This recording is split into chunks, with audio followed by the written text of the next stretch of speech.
नमस्कार मित्रांनो, बघा मित्रांनो, असे प्रश्न आपण कसे कमीत कमी वेळेत सॉल्व्ह करू शकतो ते बघूयात. आता बघा, असे प्रश्न मित्रांनो पोलीस भरती 2024 मध्ये हमखास आलेले आहेत आणि हा पुणे ग्रामीणमध्ये आलेला हा प्रश्न आहे. काय म्हटलंय, ए आणि बी हे दोन व्यक्ती आहेत. त्यांचं पगाराचं गुणोत्तर किती आहे, तर 2:3.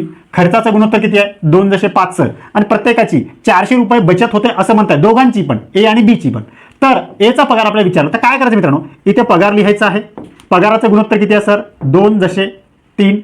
खर्च लिहायचा आहे, खर्चाचं गुणोत्तर किती आहे सर, तर खर्चाचं गुणोत्तर आहे सर 2:5.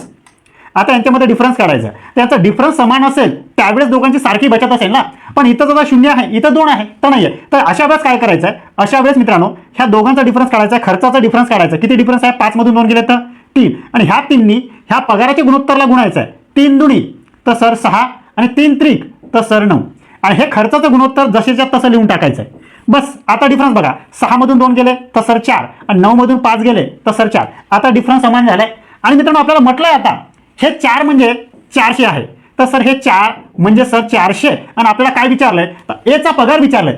एचा पगार किती आहे, तर एचा पगार सर 6 आहे, 2 खर्च करतोय, तर आपण सर इथे 6 लिहिणार आणि हे प्रश्नार्थक चिन्ह इथे सर गुणाकार टाका आणि हे 4 सर भागिले आणा आणि आता फक्त मित्रांनो कटछाट करायचा आहे. 4 1 4 4 1 4 म्हणजे राय हे 2 शून्य वरती, 6 1 6 आणि हे 2 शून्य झालं. म्हणजे एचा पगार किती आहे मित्रांनो, तर एचा पगार आहे सर 600 आहे सर ऑप्शन मध्ये. तर हो सर, ऑप्शन क्रमांक 1 मध्ये आहे 600.